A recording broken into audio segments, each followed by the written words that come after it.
How's it going, everybody? Welcome back to the Above Average Podcast, where we talk to people that are above average in mindset and action. Today, we have a really interesting podcast. I'm here with Will and Michelle, and we're talking about Indigo. How do you say it again? Indigo Tonics. Indigo Tonics, along with putting it in some juice and doing a live trial today. So I think it's going to be super, super interesting. And so we're just gonna kick off talking about your brand. What's going on? Yeah, so thank you for having me. It's so nice to meet you both. I am the co-founder of Indigo Tonics. Indigo was born just because, out of obviously love for mushrooms, all kinds of mushrooms, the culinary, functional, and also psychoactive. But these are a combination of the functional mushrooms and organic herbals. We have 3 different tonics, one for focus and energy, one for immunity, and one for sleep. So we just wanted to create this brand for people who are looking to up-level their health through more natural alternatives that will actually provide you the benefits of, functional mushrooms and herbals without the side effects of some stimulants, things like melatonin, things like that. So yeah, we can dive deep on every single one of them, their ingredients, what they're meant to do. So. Oh yeah, we can. We can, yeah. I'm extremely curious. Here, pull this a little bit closer, by the way. Okay. But we, so what I'm really curious about is the fact that there's different levels and different options for this. So when I think of mushrooms, I've only seen it in the, what is it called? Like the coffee alternative space. It seems like the mud water and the rise. And then I've never seen them. Yeah, like the Four Sigmatic. Yeah, GT's has their own. What's the turkey tail, like the root beer. Yeah. They have those too. Really? There's lion's mane beer too now. Yeah. So there's all sorts of interesting mushroom products. Yeah, the thing is there was how CBD out of nowhere, you're seeing CBD stores everywhere. There was a revolution in people finding out about functional mushrooms. People are like, well, there's the portobello mushrooms and then there's the psilocybin mushrooms. But in between of those, there's this other kind of mushrooms that have been used in traditional Chinese medicine for hundreds of years. So now we're realizing that there's these mushrooms that might be able to help people, with memory retention. And even in some cases, reishi has been used in chemotherapy. Mm-hmm. So there's a plethora of benefits that can be found within functional mushrooms. So then you find, coffees, gummies, powders, everything. But then it comes to a question of whether it is a quality product, of whether you're actually having the functional mushroom or if you're having sugars, fillers, mycotoxins, heavy metals. So this is when, once you start having a certain supplement that's been found, now all of these companies start creating, a bunch of different products, but are they being actually tested for heavy metals? Are they being, do they have the correct extraction? Because you can have the product in there, but are the compounds, the active ingredients in the mushroom actually being absorbed by your body? Mm-hmm. So it just becomes a question of quality then. And so that's the whole name of the game with Indigo Tonics, right? Because everything's third-party tested and purity tested. Yeah, exactly. So we do third-party lab testing for heavy metals and also to make sure that the beta-glucans, for example, are one of the active ingredients in functional mushrooms that provide you with the anti-inflammatory benefits, the antioxidant benefits. So we actually want to make sure that there's high amount of those flavonoids, antioxidant components, so that you're actually getting the benefit of it. Because I've talked to people at these events and they're like, well, I have this coffee or this powder and I'm not sure if it's working. I think it's working. You don't know if you're just wasting your money on good marketing. Oh, for sure. Mm-hmm. Yeah. Yeah. Yeah. I mean, you look at Bang energy drinks, how they claim to have creatine in them, but it doesn't matter. If you just take creatine one-off time, you're not going to notice a difference. And so, I mean, I would assume these similar products that claim to have these, small amounts, mm-hmm. I would imagine that it's something that you have to take pretty consistently to start to feel the benefit, right? One time's not really going to make a huge difference. Yeah, exactly. And then if like functional mushrooms take about, I would say, for you to actually feel the benefits, like consistently taking it for about a week or two. If you take them in a liposomal or like liquid tincture way. If you take them in gummies, then it's sort of like what's happening with poppy. That they're like, well, and it promotes gut health. But then you would have to drink, 4 cans of them? That is so crazy you mentioned that. I saw that this morning. Yeah. I found out about that just this morning. By the time you have like 4 cans, the sugar, it just sort of counteracts the benefit. So it's like if you're having all this like mushroom gummies, you have canola oil in them, carnauba wax. Like I was like, why do we have carnauba wax in gummies that are functional supplement gummies? Which I understand it's a binding agent, but you know, for you to actually get the benefit of the mushroom, you're taking 10 gummies and now you're taking how many grams of sugar? Yeah. So even if you're having, you know, this very healthy diet, well, your supplement is actually giving you that sugar. I think the only way to like validate then would be like, you know, I eat a handful of gummy bears like right before or right after the gym because it's just quick sugar. I guess that would be the only way to validate just chewing down like a ton of gummies as if you're like at least utilizing it. Yeah. I mean, that's it. Some way. That's the only way in which I'm like, yeah, I mean, you go ahead with the gummies. Like, it's very interesting because in a world of, you know, an insane amount of supplements, how do you choose the supplements that you know are going to be good for you? How do you know which ones you're actually going to absorb? I heard someone saying we're not what we eat, we are what we absorb. Sure. So it's like you can be eating, you know, all the kale you want, but is your gut able to absorb, you know, the benefits of it? Or is it just going to, you know? Yeah. No, that's definitely true. I mean, supplements, there's like you could go to Target and go down an aisle and like it's overwhelming, all the different things. And I mean, from a fitness perspective, like with my clients, like the only thing I tell them that is worth their money is whey protein and creatine. Everything else is like in addition. Yeah, you probably don't need it. But then you get into the aspect of like micronutrients, you know, all the vitamins and zinc and all that type stuff. And that one I find interesting because I've done this where I've went and bought magnesium or, you know, zinc or whatever because I feel like I might be deficient, but I don't know that. There's no real way of knowing any of that unless you know, get an actual test. Yeah. And so I don't know. It's hard. I think it's, especially with how muddled everything is, like talking about all these other products and them claiming to have all these things. Like the stuff with poppy is insane because I was a fan and now it's looking like it's not as... Explain that. I have not seen this, but I guess you saw this morning. You know what poppy is? Yeah. So apparently, right, it's... They just there's a lot of sugar. Sued because someone claimed that... So, you know, the ads say that they're prebiotic sodas. Yep.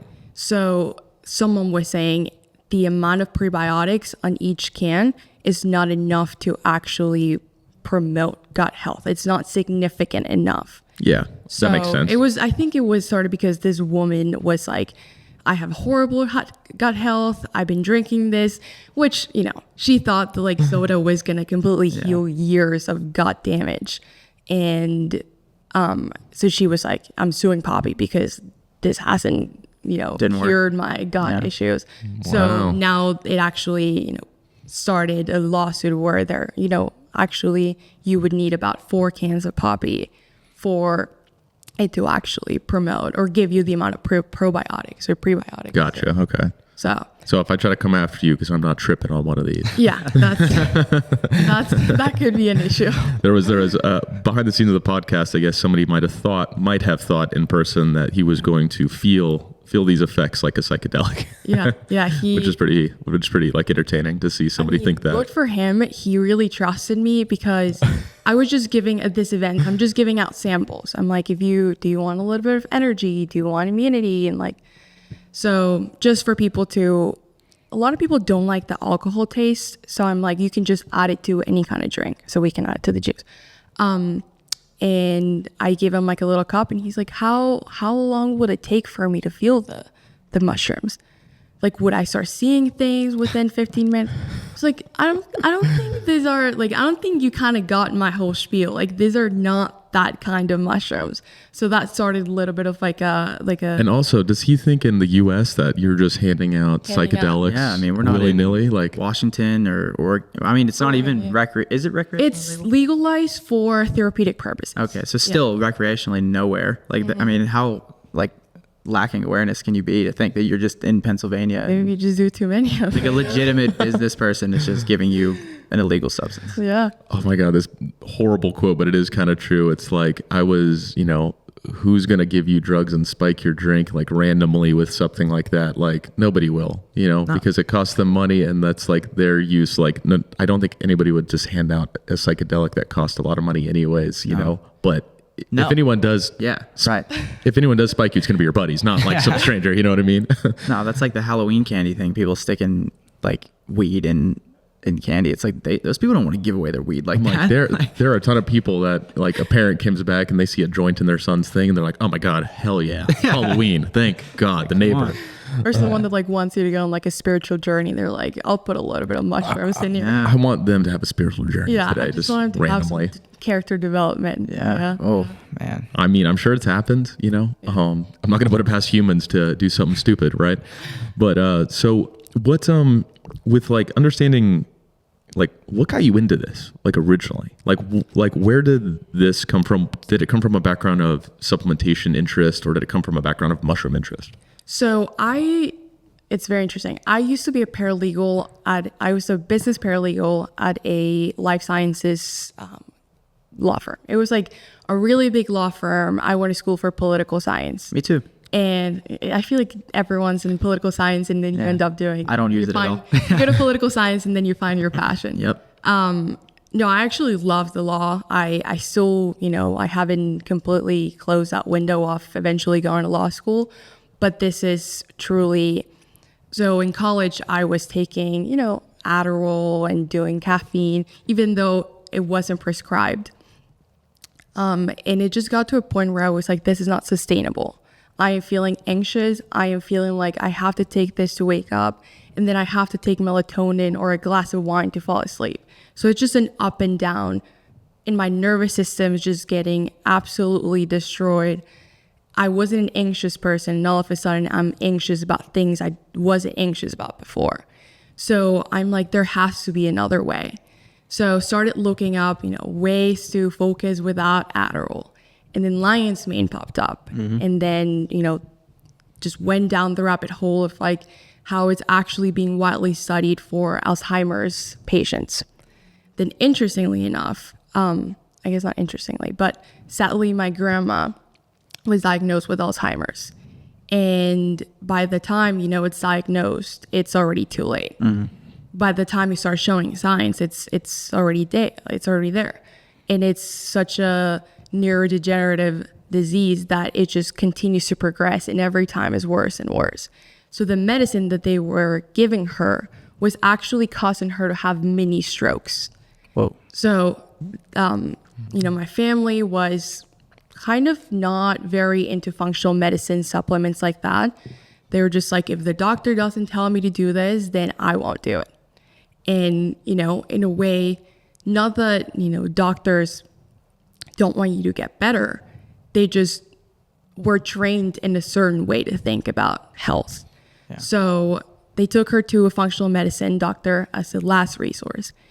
And he gave her lion's mane and ginkgo biloba. So that just started opening up, this whole world of maybe there is something there that we just haven't explored. Maybe there's something there that has been used for hundreds of years before. And just because it comes out of a plant doesn't mean that it's not effective. Aspirin came from cayenne, so all this modern medicine that we have, it came from an herbalism root. Mm-hmm. And so anyways, I got pretty wrapped up in all of this world. It took about 5 years for me to, stop working as a paralegal, stop being in that world. Not because I didn't like it, just because I found a purpose and a passion in sharing this with people. Because I was sure that just like me, there was someone else that was looking for an alternative, for someone who didn't want to wake up and have to take or drink 3 coffees or have to do an energy drink within, the first minutes of you waking up, or someone who needed to sleep because you're just constantly going and going about your day. So yeah, it was a long process of rediscovering, my passion, of rediscovering that I always wanted to be an entrepreneur, but a conscious entrepreneur, someone that's actually adding value to people's lives, not someone that's just looking to make a quick profit and an exit into a business. So something that actually adds value, Yeah. Yeah. I mean, I've been there, like where, purpose-driven stuff has been like more like on my mind in the last couple of years, with like intention of like what I'm doing. I was in the Army for 10 years and I was doing jobs in marketing. So having that intention of helping people within the entrepreneurship, I think it's a more shown in our age demographic than it probably has prior. I think a lot of companies were just like, hey man, suck it up and work, and you're working for your family, and that purpose is your family and money, but it's not tied to actually helping any greater part of like human existence or America or whatever you like want to really hone in on. But what just to pedal back with that, what ended up happening with like your family member with starting the mushrooms? Was there something that like noticeably changed? And also, did doctors, assist with this? Did they check in with that person within using this as well? So the conventional doctors, they were like, well, you can try that. You can try those herbs, and like, sure, you can, but you have to continue taking this medication. However, my family had to take a really important decision, and they took her gradually off this medication and started giving her. So the functional medicine doctor actually gave her a whole protocol of the amount of lion's mane that she needed to take, the amount of ginkgo, other habitual changes that she needed to make. And one of them was a reduction or stopped using any kind of vegetable oil, just because a lot of Alzheimer's, dementia is caused by oxidative stress and inflammation. So you're finding that pretty much every kind of disease is related to inflammation. So they actually started noticing small, gradual changes. Like, for example, if she would wake up and would start, screaming because she doesn't remember where she's at, then all of a sudden she would be calmer. She would wake up and just start recalling names better, which is one of the most difficult things when you have someone with Alzheimer's. They don't recognize you. They don't, recognize their children, their grandchildren. That is a very difficult thing for a kid to go through if your grandparent doesn't recognize you anymore. So she would start recalling names again. Obviously, it hasn't been, it's something that takes a lot of time, especially when the damage has been it's progressed so much. But if it's done that amount of change in someone that has such a difficult disease, what could it do with someone in the brain of a young person, or in the brain of a child, or in the brain of even someone, in their 50s? My parents are now taking it. They're like, I'm not as jumpy anymore. If someone cuts me off, I'm not as stressed. I'm not as jumpy. So I think there's a lot to it, because functional mushrooms are also within the realm of adaptogens and nootropics. So nootropics, this smart drugs, which I don't like to call them smart drugs because I don't believe they cause any kind of dependency. Like, if I stop taking this today, I'm not going to have a headache like I do with caffeine. And adaptogens help you better adapt to stress. Right. So, yeah, I mean, it takes a while. It takes consistency. But I believe that every good thing takes consistency. Exactly. It's not 100%. like Adderall, you're just like zoomed in for 10 minutes, and it's something that, it's a delayed gratification in a way. Yeah. I have my own experience with lion's mane. I have lion's mane powder in my apartment right now. I've had it for a long time. And so this is purely anecdotal. I'm not saying to do this, but back in 2021, I got COVID and I had it pretty bad. And about 5 days in, I lost my taste and my smell. And I'd known what lion's mane mushroom was, but I'd done some reading about it. And then zinc apparently is prevalent in your nose. And like, so when you get sick and you, like, I guess your body like takes all that zinc out to fight the infection, and then that's why you lose your smell. From what I read at the time, I could be wrong. But so what I decided to do was I got you familiar with Paul Stamets? Yep. Yeah, so his brand, I can't remember the name of his brand exactly, but they sell lion's mane mushroom capsules. And then I got zinc, and I took them together for a week, and then my smell and taste came back within like 5-6 days. Really? Yeah. And again, I mean, that could have just been me getting better. But the reason that I got on lion's mane in the first place was I read an article about a guy who was in a car accident and lost his sense of smell completely because of a traumatic brain injury. And he took psychedelic mushrooms, and his smell came back. And so the thought behind that was that it rewired his brain in a way that connected things that were previously disconnected from the brain injury. Right. Super interesting about the lion's mane and COVID, though. I've never looked into that. Yeah. But the zinc thing was the biggest one, like zinc, vitamin D, and I don't know, just generally speaking, some vitamins. D3, K2. Yeah. Like, you're supposed to take them together. Quercetin's really good for anything like allergies, like immunity. Elderberry is amazing. I mean, the thing about lion's mane is that it promotes this thing called neuron outgrowth. So it's pretty much like the connections between your neurons. So what happens as you age and you stop learning things is like you're no longer creating those connections in your brain. So that's when you learn. It's like if we were to see, neuroplasticity, you see when you're learning something new, your brain is literally making, your neurons are making these connections. So, for example, like lion's mane is also used for people with peripheral nerve injury. So whenever you have any kind of nerve injury in your brain because of any kind of trauma to the head, you can use lion's mane because that also helps anything that is like brain health, cognition, memory. Lion's mane is really good for reducing inflammation. Reishi is also really good for that. There was a study where they were giving people who were in stage 4 cancer, they were giving them like a dose of chemotherapy, but they were really, not expecting anything just because of this late stage. They were also supplementing the chemotherapy with reishi mushroom. And they were finding that reishi is inducing cell arrest on cancer cells. I believe the term is called apoptosis. Someone can fact check me, but apoptosis is inducing cell arrest on cancer cells, which is pretty much what chemotherapy is doing. Even Paul Stamets talks about it. There's that documentary, Fantastic Fungi. I've seen it. And he talks about, he brings his mother on stage and saying she had breast cancer. And they started giving her a certain treatment, but they also supplemented with chaga or with this other different type of mushroom.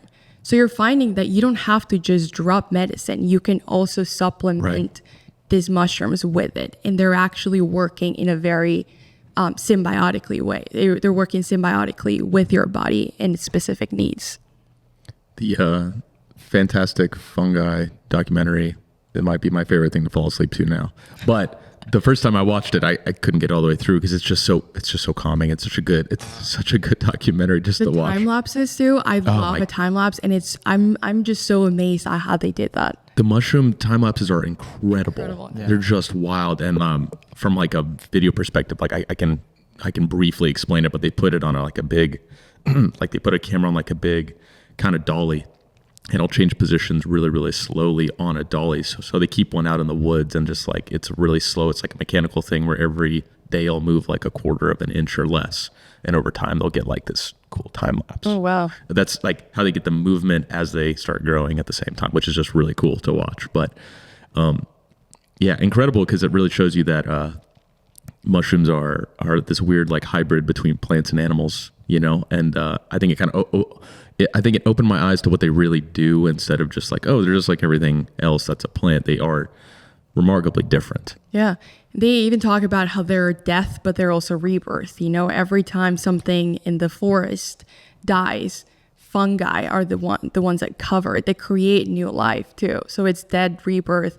So I think that is it's an analogy to what the health journey is. It's getting rid of what wasn't working for you. It's the death of that like inflammation, the death of taking away.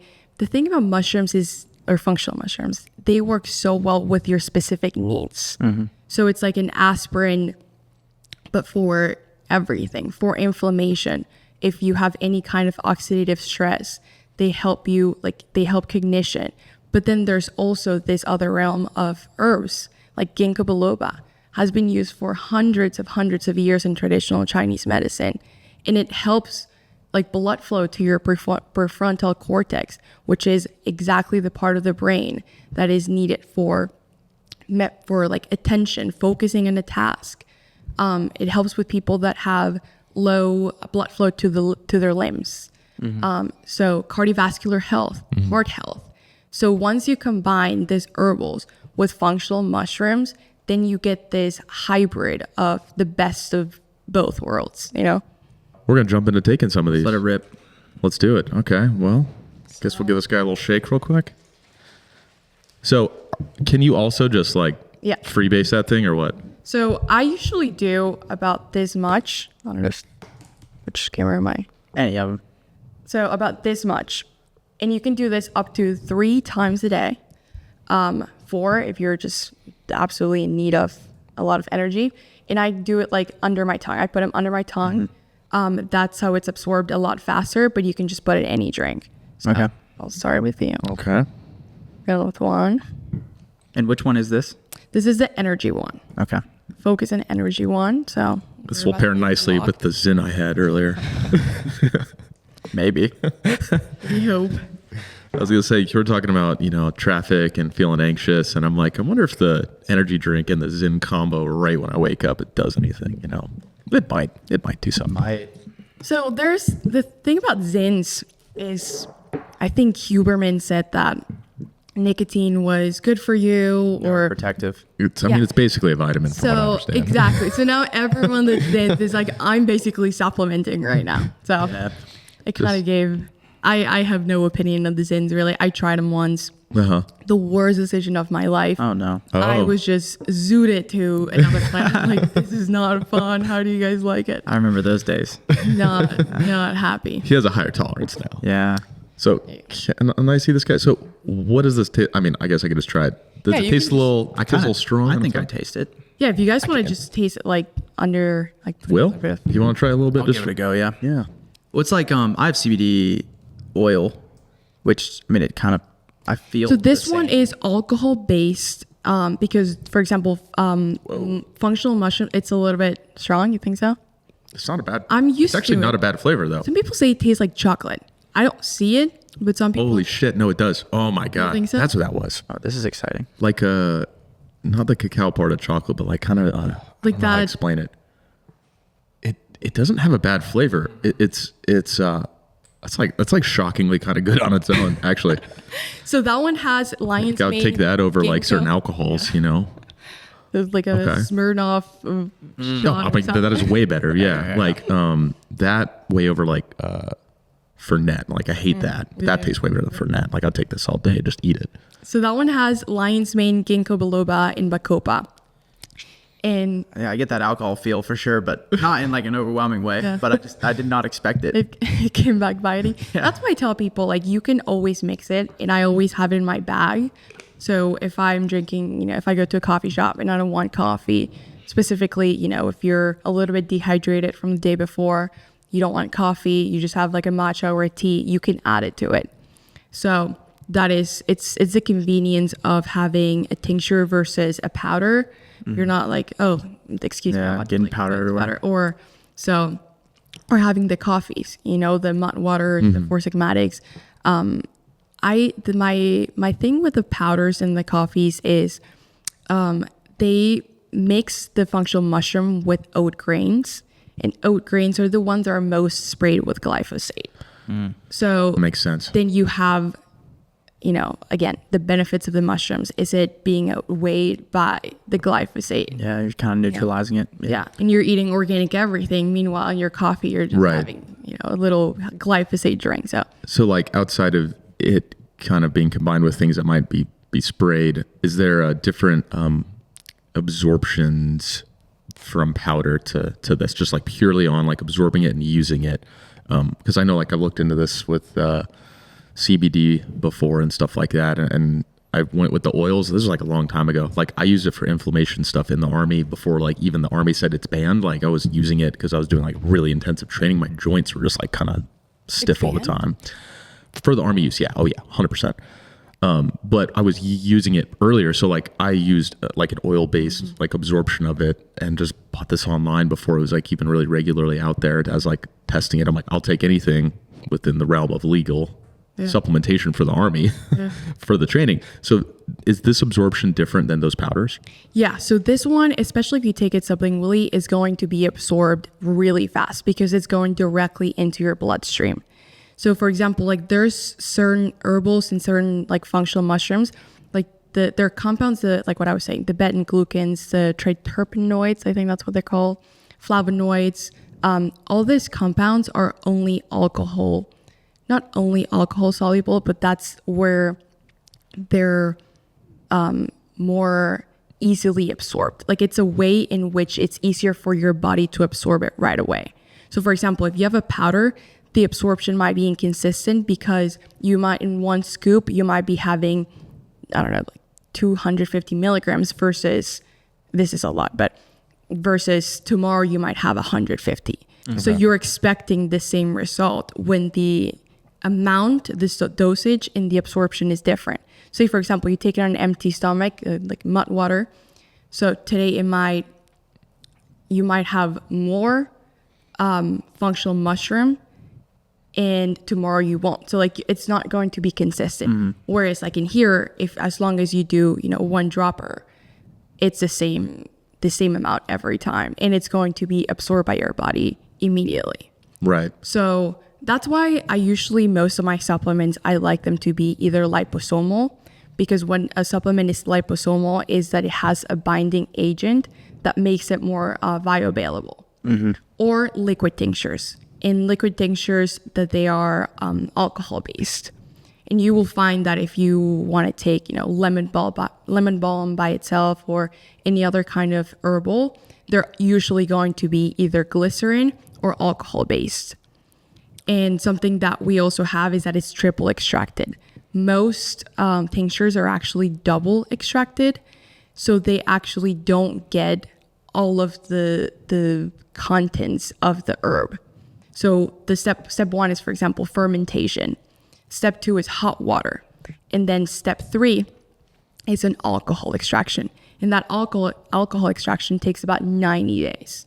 So all throughout like the process just to get this liquid by itself, it takes over 100 days just for it to like simmer on these solvents, and then you actually get to extract everything.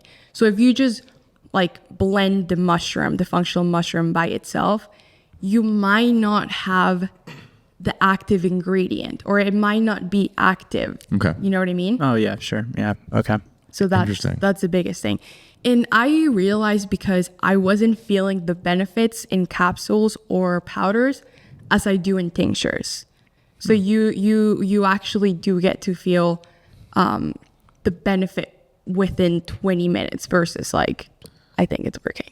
Do they, I don't know if you'd know this, I'm sure you would, offhand, within the legal realm, do they have tinctures for psychedelics? I'm sure they do somewhere where it's allowed. I just don't know at what capacity, because that would also make sense too, well, outside of just eating the mushroom. But do they, I don't know how they do it in like a lab setting specifically. I've seen them have like a pill for somebody and it's like a mega dose, but it's tiny. Yeah. I'm assuming they have it in the... I'm sure they do have tinctures. Fashion. I know there are some LSD microdosing tinctures. Oh, geez. So I don't know where... LSD microdosing tinctures. LSD microdosing. Obviously, you drink a whole bottle. It's not a microdose anymore, but... No, that's when you start, Yeah. And there's, I think, LSD and ayahuasca microdosing as well. I don't know exactly how that works. I don't know if they're tinctures, but I know there is microdosing for that as well. That would make a crazy podcast. That would make a crazy. Before we go down this road, I had another question. You might have said this, and I was trying to make sure I was following along. But with that being alcohol based, is the reason it is preferred, like in terms of absorption, is that because like our bodies are going to prioritize metabolizing alcohol first rather than anything else? Yes, exactly. Interesting.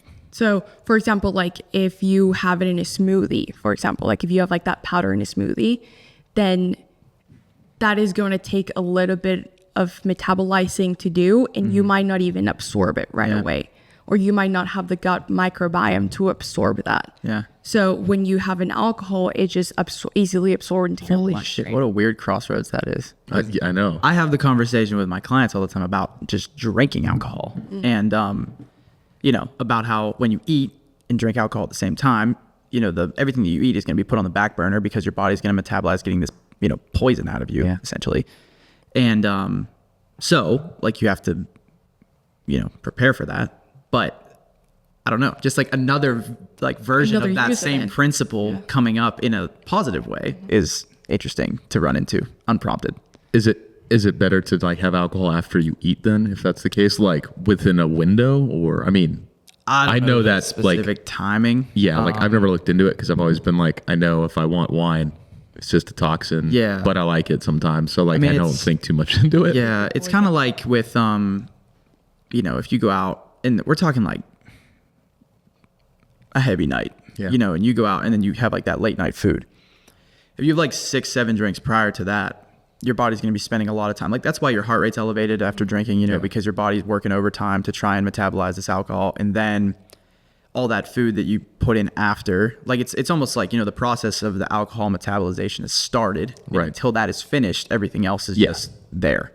So then that's why that is, I mean, it doesn't make it any more calorie dense than what it actually is, but it's just like your body spent the energy metabolizing the alcohol, and now you don't need to metabolize the food anymore because it's already exerted all this excess energy, basically, from my understanding. Yeah. In my mind, I mean, like just from experience and seeing other people, like I think it makes a lot of sense because I mean, you see people that think they can drink their way through fitness and then they can't because there's always something that, you know, they could be a little more shredded or like they're not, you know, recovering properly or their sleep's messed up or something, you know, and so sleep is big. Sleep is something that I notice. Like whenever I do end up going out, I used to have a Whoop, and I think my Whoop hated me every time there was a weekend. Tied one on. Yeah. Your score, 18% sleep rating. You're like, yeah, it was like my sleep debt was like horrible. And I'm like, well, great. I spent like 2 minutes in REM. Like it was just, and that's the thing when you start realizing, when you start becoming more, what we're talking about, the more aware of your body, the connection with the body, you start realizing, you know, I can't sleep. Why is that? Do I need to go straight into melatonin? Is there anything else that's like affecting my sleep cycle? Am I eating too late? So like now my body is using the time to rest for digesting, or am I, you know, consuming caffeine too late? So once you have that connection with your body, you realize that things are not normal, and we normalize a lot of symptoms that then end up being diseases. And a disease is a disease of the body. The body is not at ease. So then there's something that is bothering the body, but it's just telling you. It's not something that needs to be numbed. Mm-hmm. And I think that is the biggest mistake. We try to numb our way through pain until it's just the alarms are blaring and you cannot do anything about it. So now you look for a stronger way to numb it, and so on and so on. So yeah, and that's how the pharmacies win. Look at that, just over time, you know, it's so interesting how you follow, you know, the way we eat, and then the standard American diet, and then who benefits from the standard American diet. I saw a post by the Daily that it was saying scientists have now found that ultra processed foods are not causing obesity. Bullshit. You're like, who paid wrote by that? who? Yeah, ultra processed foods wrote that article. Yeah. Coca-Cola approves of this message. Yeah. It's so interesting how we just lose connection with what we're eating. Where's your food coming from? What are the supplements that you're taking? What's the company? Is there any kind of soul to that company? Do they care about what they're producing? Do they take themselves what they're producing? And the crazy part about that too is there's a very small amount of people that even ask those questions, because there's a very large majority of people that, you know, go to their 9 to 5, sit all day, go to lunch at McDonald's at 12 and get, you know, the standard quarter pounder with fries, and they don't think there's anything wrong with it. Like they have no idea that they could take like 5 more steps and feel exponentially better than they do. But I mean, there's a lot of people that have like just no, like they're not consciously aware of the fact that there are, like, that's not the way it's supposed to be. I think where that comes from a little bit is people don't realize they don't feel good. Like when you don't realize you don't feel good, like how would you really randomly assume that you need to fix it? Like you might not really come to that conclusion. And I see that with, I think we all do. I see it with like my parents' generation is like one of them that like is kind of noticeable. Like a lot of people that age lean into whatever the 90s diet was when I was growing up. You were growing up too, which was like, you know, things were processed foods was like normal. Cereals was normal. You know, we talked about all that with the yogurt. Yogurt. but it was very much having like a processed food and a way to feed your family and like on the go stuff. And that's great for convenience. And I feel like that kind of lingered into that generation. And this is like the one thing that I'm very hopeful for specifically Gen Z, but my generation lower is I think we're coming to conclusions that asking the right questions is actually getting us closer to foundationally feeling better, being better, because I don't think that was always the case, you know? So I look forward to that with the future. So like as much as I like to give shit to Gen Z because it's, you know, fun to poke the bear. I think that they're also going to come up with like things that are going to improve everybody's life. Yeah, we're doing different things. We're realizing maybe we had it all wrong all along. You know, maybe fat wasn't the problem. Maybe it was sugar. Maybe, you know, what we're calling medicine is not really medicine, but rather creating more issues. And not that I have anything against conventional medicine. I think there's a place. If I like go out and like crack my head, I'm not going to be like, oh, put some mushroom tinctures on my head. I'm just going to be like, take me to a hospital. But there's times that, you know, you go to a Med Express because you have a cold. They charge you $150 for looking at you for 5 minutes. They don't understand that there's something that's causing inflammation. Yeah. You know, everything. It's like itis, it's inflammation in every single disease, or not every single, but most diseases have that itis. It's inflammation. So we're not asking the right questions. And once you start asking the right questions, you start realizing that there's other alternatives. And that's how it started for me, being like, is there an alternative to caffeine? Is there an alternative to Adderall? Is there a different way in which I can actually feel myself without having to create this like highly caffeinated version that, you know, it's constantly on edge, constantly anxious. And now I need a medicine for anxiety that I didn't have before.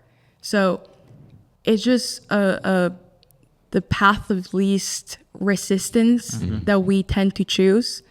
However, I do agree with you. I think there's a renaissance of natural alternative medicine, of going back to, you know, movement, going back to, you know, sunlight, being back to things that used to be normal, but we just packaged all this, you know, medicine and all these things to make life more convenient. But in reality, we ended up at a worse place, at a place where we're just sickly and we just feel like that's the normal way to live. Right. And I think it is kind of hard because like, I've heard this about like hunters, right? Like, in a perfect world, you would eat the meat that you can hunt because it's probably going to be the best for you, like all around. Like there's really not a question, like there's really no argument against that. Like getting beef and chicken from a big place and a big establishment where the animals are unhappy versus getting a wild animal that's where you live that eats your native stuff too. But everybody can't do that. We have so many people in America and the world. How the hell could everybody do that? Get mushrooms, have a farm for themselves where they don't have to go to the store. Like you're going to have to do that. Like you can't break every system we have because then people would like legitimately die. Yeah. So the processes of getting there, at this point, it's like you can't turn back. So I wonder like where it's going to collide with like helpfulness in supplementations in the right form versus the ability to get something convenient because like you can't afford or you can't really get land to go make your own food. I mean, there's no way that everybody can do that at this point. Yeah. I mean, I think it's interesting whenever people say about affording things because, and we were talking about this with my boyfriend, we were saying like, sometimes we say an air purifier, you know, it might cost you $40 to $150.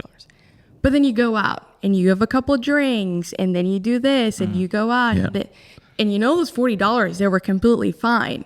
But it's about like perception. It's about what you're prioritizing. Are you prioritizing the happiness that this drink is going to give you right now versus what it's going to happen to you tomorrow? Or you're going to be, oh, sorry, I can buy that supplement, or I can buy the grass-fed meat. Yeah. You know, meanwhile, you're spending money on other things or not doing anything. Oh, yeah.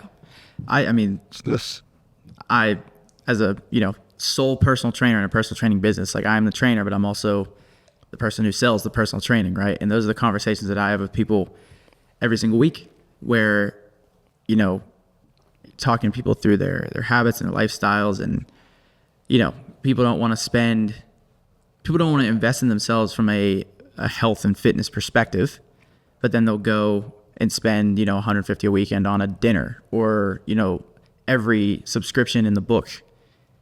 And I guess maybe it's to your point a little bit, where they just don't know how good they're going to feel after investing in themselves from a health and fitness perspective. So they're just cool with just status quo, just staying where they are, because they're like, I don't feel that bad. And that's a part of it, is like trying to find the why in like where that really stems from. And then once you can get people to feel that, then you can almost get them to understand, like, okay, I really need to make a change. But if you can't get them there, then it really gets difficult to knock them out of the comfort zone. It's really easy just to like F around when you don't have a purpose and like a driving factor. You know, it's really easy to just like take what is like short term great because you don't really care about your own purpose in life to some extent, you know. It matters so much. Yeah, and just like really digging into finding out the value of like why you want to do something, or why you do go to work, or why, you know.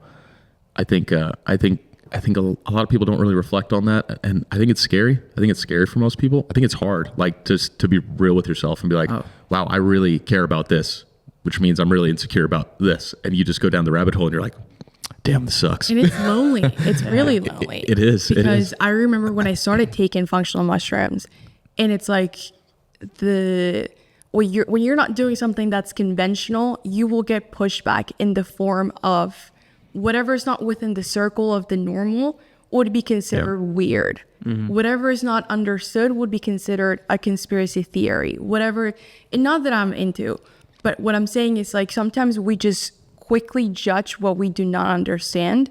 And so, for example, like when I was taking functional mushrooms, it was like mushroom lady or this, like, now you're going crazy, mushrooms. And then like a couple years later, like those people are like, hey, can I try your products? Yeah.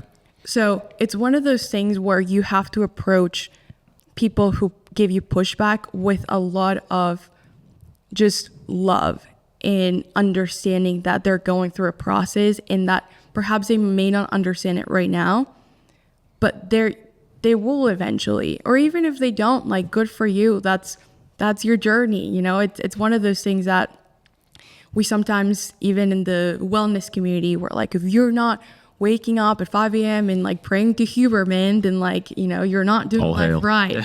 I mean, 100%. But I heard someone that was saying, like, I will only listen to advice from jacked scientists and not fat doctors. And I mean, I get it.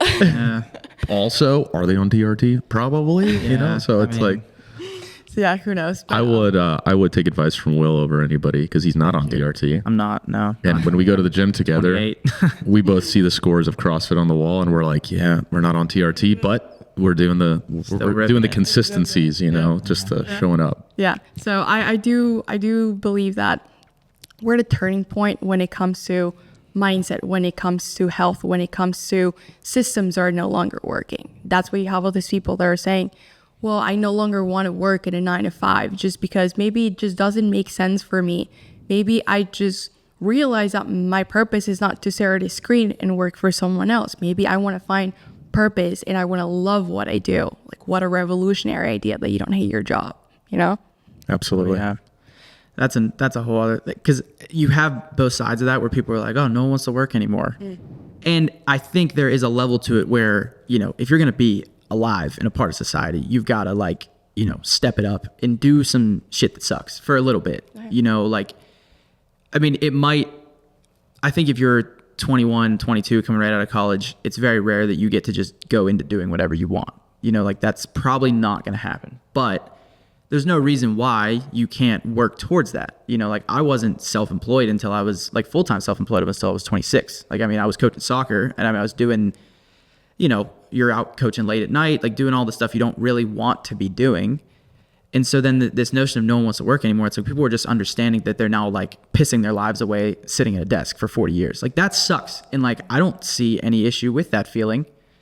But I don't think it's as black and white as people think it is. And I mean, that's how everything is. It's like a path. And like I'm old enough to figure out that path is it just changes. Like as you get older, like you start evolving and you start to realize like, the place that I thought I'd be at when I was 18 and then the place I was at 25, not even close. Yeah. And then the same thing at 30 from 25, not even this. Like I don't even have the same kind of life almost at all at 25 to 32 now.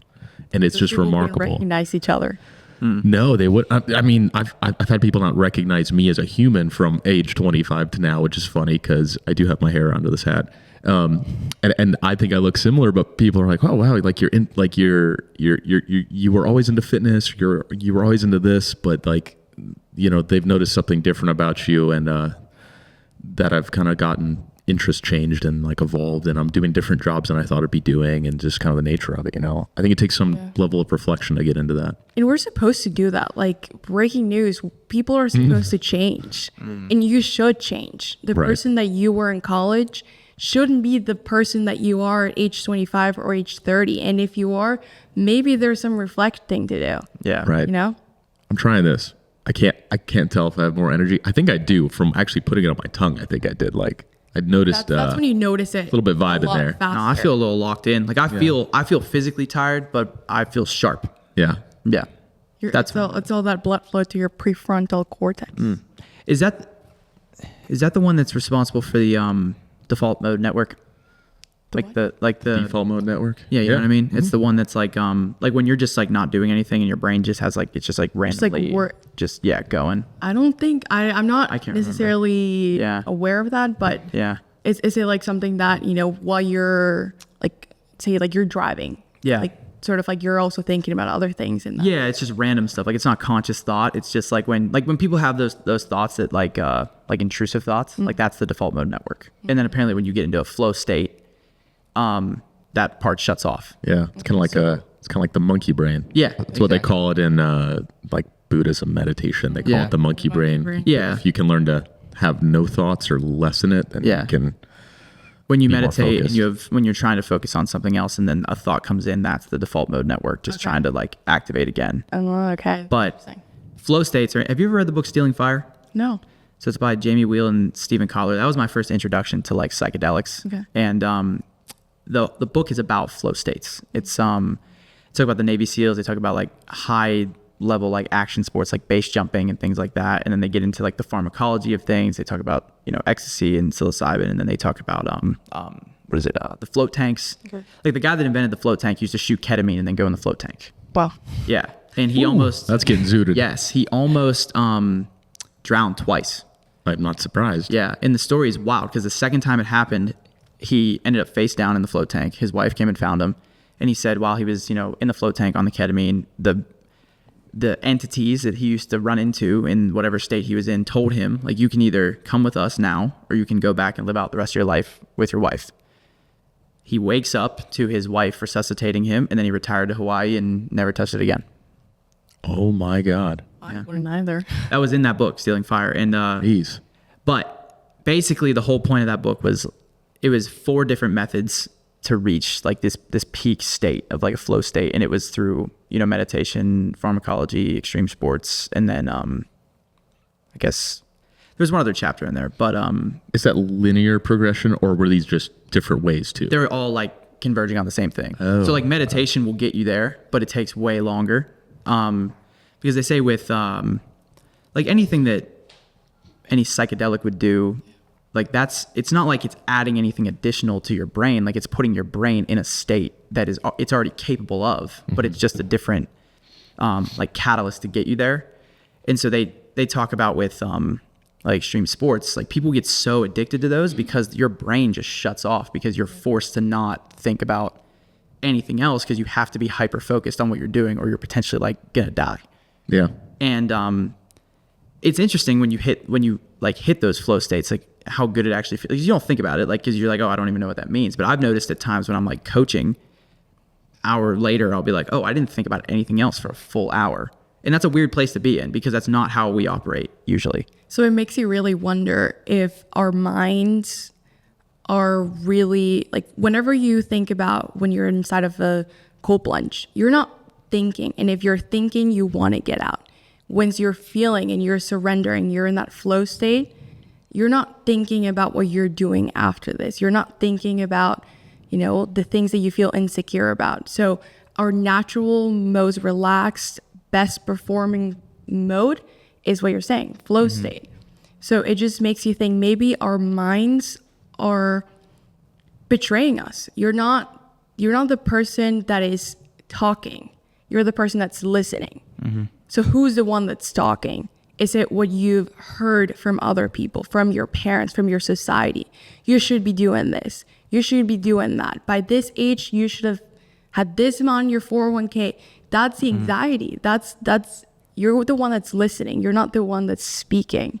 And when you're in this flow state of there's no time constraints, there's no anxiety, you're just completely feeling in the moment.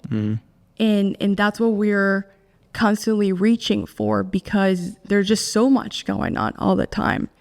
And then what you have inside of your mind just makes it, 10 times worse. And it usually is. We create this scenario because we think we're preparing ourselves and we should be prepared for the worst case scenario, prepare for the worst. And I understand to an extent, but then creating scenarios of emergencies, of things that are going to happen if you don't do this, that's when you're taking yourself out of flow state because you're addicted. Yeah. Sometimes we can be addicted to that stress. Sometimes we can be addicted to that self-flagellation that comes from I'm not where I'm supposed to be. Like, according to who? Yeah. Where have you found any eye-opening experiences? Have you ever dabbled in other mushrooms that are not on the table? Yeah. So these are my favorites, but I have taken in a very spiritual setting. I've done microdosing and macrodosing with psilocybin mushrooms. And at all times, it's always been a very spiritual ceremony amongst other types of plant medicine. I always think that every person knows when they're ready for it. Sometimes like a mistake that people in the plant medicine community is just making it seem like it's one solution for everything. And sometimes you're not ready to face the things that are stopping you. Psilocybin for me, however, was something that made me realize that maybe what I thought about myself wasn't the reality, wasn't the truth. Maybe what I'm here to do is a little bit bigger than what I've been led to believe. So there's a lot of stigma just because when we're talking about the war on drugs, and I feel like something in the 60s and 70s when there was a psychedelic renaissance and revolution, something that they weren't able to do was integrate. How do you integrate what you experience in these moments with psychedelics with real life? Because you have to pay taxes. You can't escape the life we're living in. So how do you integrate this amazing spiritual discoveries with the life that you're living? How do you integrate those two? And for me, it was doing things that I'm scared of, doing things that are uncomfortable, putting myself out there when I was known to be, a paralegal and I was going to go to law school and everyone, it's like, Michelle, it's going to be a lawyer. Michelle is going to do this. And you get to a point where you believe that to be your identity, that whenever something doesn't happen, it just crushes you. You're just, I'm a failure. I'm no longer good. Like, So you have to put yourself in a position that is uncomfortable. You have to do things that perhaps you didn't think it was a possibility. And that's what psilocybin opened my eyes to. Perhaps I can start a business. Perhaps I can talk to people that, are also looking for a solution. Psychedelics also, in a way, they gave me this understanding that my body is a vessel, and that vessel needs to be taken care of. And if you believe in God, in any kind of God that you believe in, and you believe that you're a part of it, then you're doing a disservice to that God or that spiritual being that you believe in by not taking care of the vessel, by allowing your vessel to be so disconnected that you start eating like trash, that you start being around people that lower your frequency, because you can feel it. You can feel the people that make you feel full, and you can feel the people that make you feel bad about yourself. So, there's a whole realm of psychedelics, of plant medicine that is now being studied. What we're talking about in Oregon is now being legalized for therapeutic purposes, just because they're finding that people with cancer, they lose the fear of death. Mm-hmm. And once you lose the fear of death, maybe that anxiety that we're constantly having about the worst case scenario doesn't consume so much of your daily energy. Mm-hmm. You've mentioned you do it in a ceremonial setting. This is with a shaman that you've done this in the past, or is it mostly just not a party setting? Is it like, how extreme are these? Because I know some of these things, they're not legal in the US. Some of them, all of them, however you want to view it. But so you might have to leave other places to do it. There's retreats for it. Which one have you done? And I'm not even saying suggest it to somebody, but what are options for people? Right. So again, never in a party mode. I feel like that's sort of something that also happened in the 60s and 70s. It started being very party, drug, and then it just starts becoming something with a very dark undertone to it. Mm-hmm. I have taken them in, obviously, with some shamans, other types of plant medicine, but with psilocybin, it's been in my own home with someone that I trust, with headphones, some sort of activity that is guided towards maybe journaling. Sometimes if you put frequency music, I don't know, there's different activities. I'm not precisely an expert. It's just sort of something that worked for me. It was listening to frequency music and journaling. Also, if you're with someone, maybe talking, that helps a lot, because you're getting a lot of what I call downloads. So downloads, I see them as realizations of things that I'm I need to remember this. So for example, a realization was, whatever that voice is in my head, it's not me. Even though it sounds like me, it's not me. It's a compilation of things that I have been told about myself. And that's what's causing the anxiety. Because I have been told that I should be this, that I should say this, and that I should work at this. And it's going to have my voice, but it's not me. I'm the one that's listening. And my anxiety is arising from the expectation that I have on something that it's not real. Right. So, also be kind. It's taught me to be kinder to myself, and also to others. You will find a lot of people in the plant medicine community that just have this connection with everything. You have a better understanding that your relationship with others is also a reflection of the relationship that you have with yourself. That the reason why you find the same types of people, the same types of partners, is because there's something within yourself that you haven't healed. And that person is a mirror for what you need to work on. So we stop blaming others so much. And not that you blame yourself, but you start taking responsibility for the role you've played in your own life. So a lot of, autonomy, confidence, and just being I have the ability to heal myself from the inside out. I don't need to start looking to others or to, governments or to everywhere for the answers. Like the answers are always within me. I always know, and I can always get myself out of a rut. Just gives you that autonomy that other things maybe don't. Yeah. Do you find that the experience is like fleeting? Like it, like after, doing psychedelics, like does it's almost like you forget what happened during that span of time.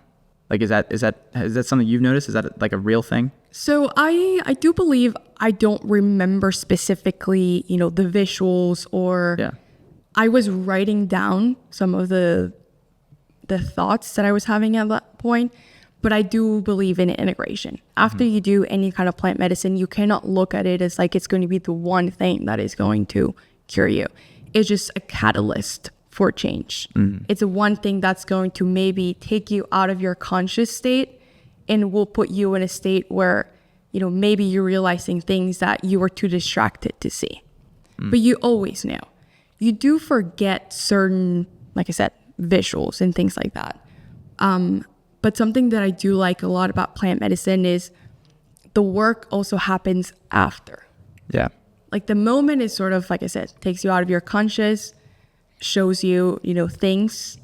But the downloads, the work, it comes after. It comes in the following weeks, months, and then you will notice that that's where the growth happens. And that's with everything. It's like working out, it's not the one day that you go to the gym and you have the hardest workout.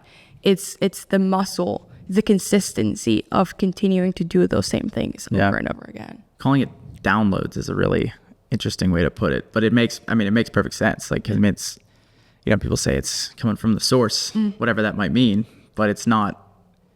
I mean, maybe that is you, but it's just buried so deep that you're not able to, access it.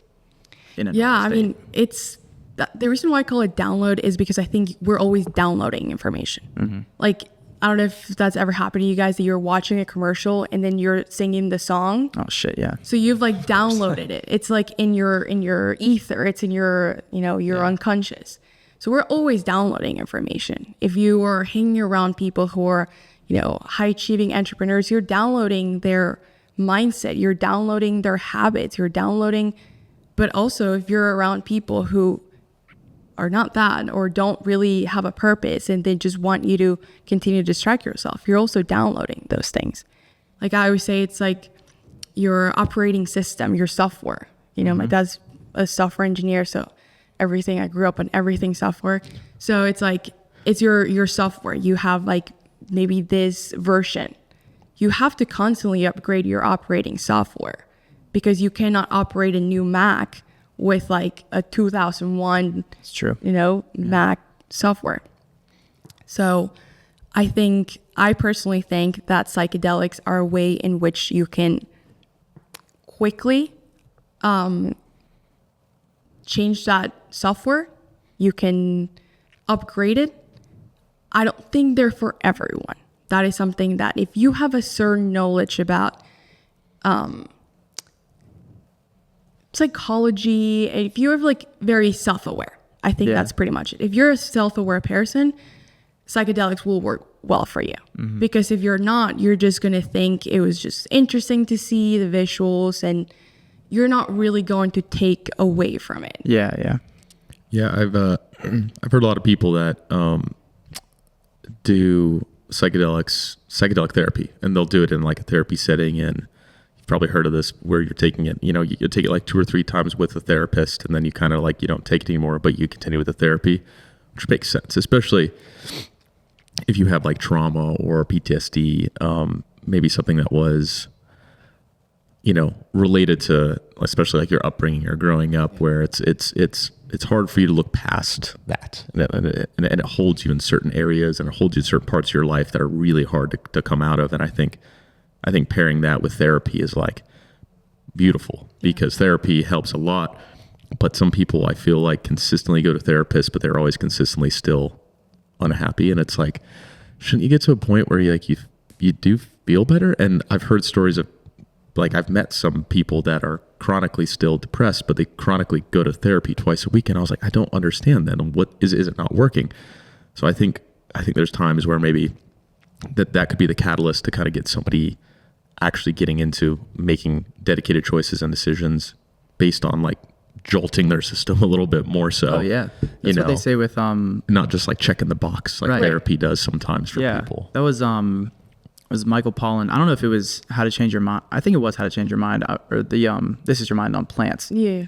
But he was talking about taking LSD, and he said it was similar to like, you know, over time as you get older, you're just so used to your surroundings that your brain doesn't really, you know, take record of them. Like you're not like looking at that tree. I've seen that tree a million times. Like I'm not really going to notice that and think anything different. And LSD throws you out of that rut.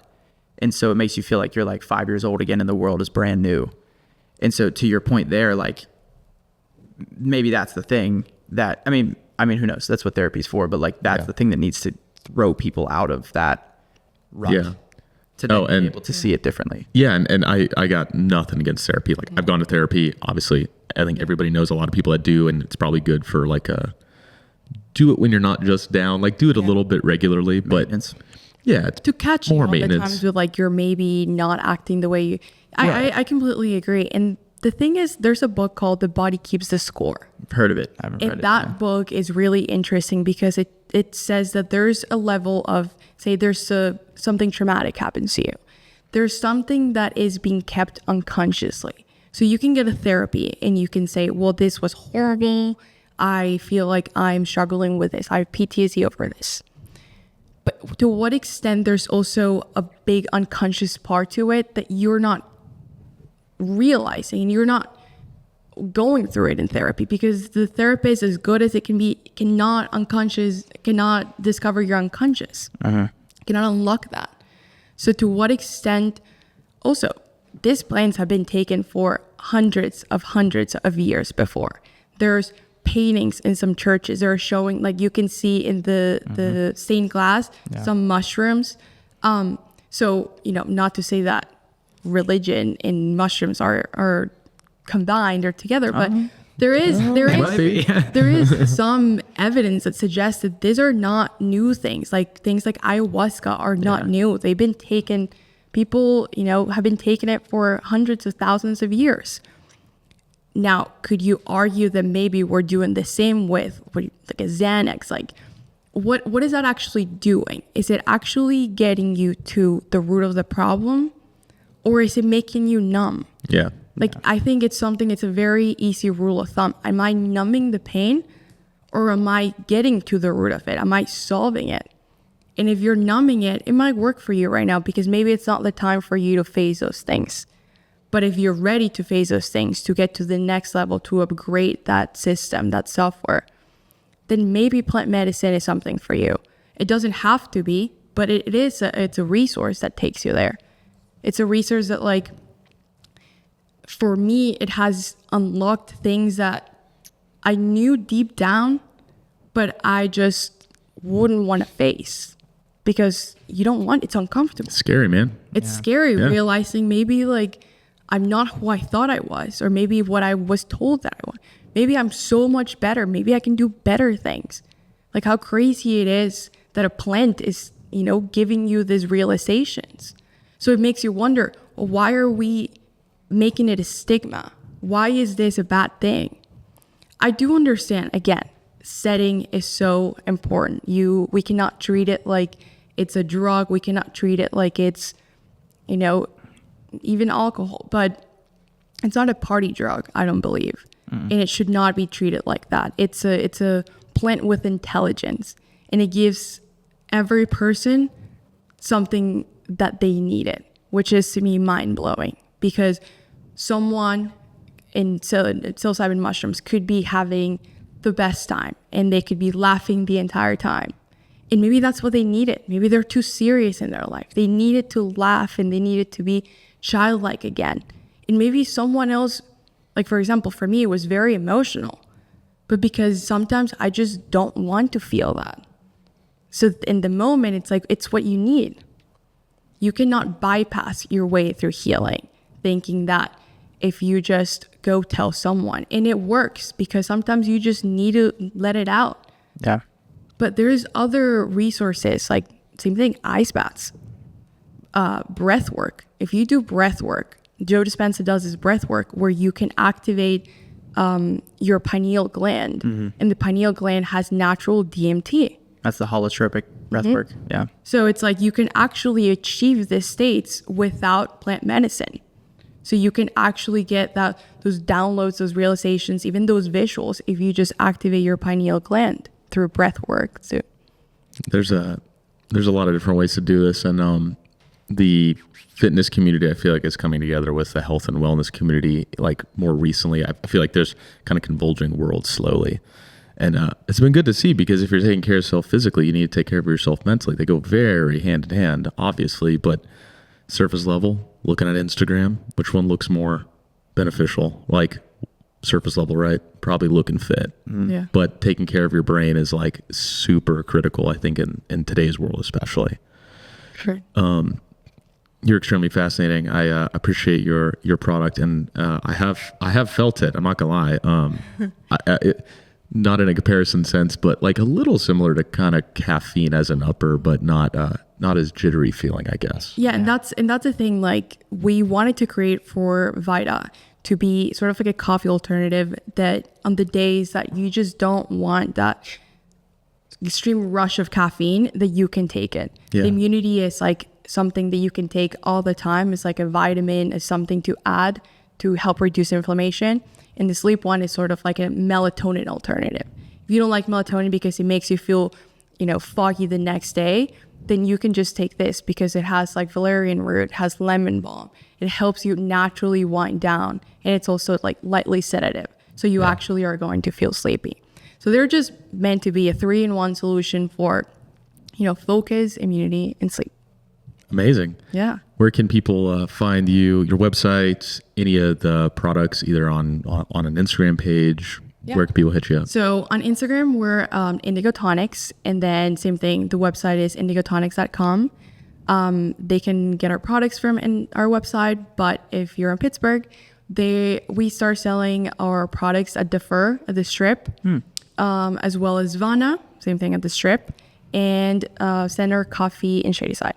Awesome. That's Awesome. retail partners. Yeah. And appreciate being on with you. I learned a lot today about this stuff, and super glad that I got to try some too. I thought it was actually fantastic to have some on here. It's been great to chat with like-minded people. Oh, we could have gone for 4 hours. We could have gone for more hours, yeah, for sure. Yeah. So thank you. Well, thank you, listeners, for being on this long. We appreciate you guys watching the episode. Make sure to subscribe. Go check her out. Go check out her products, and we will see you guys next time.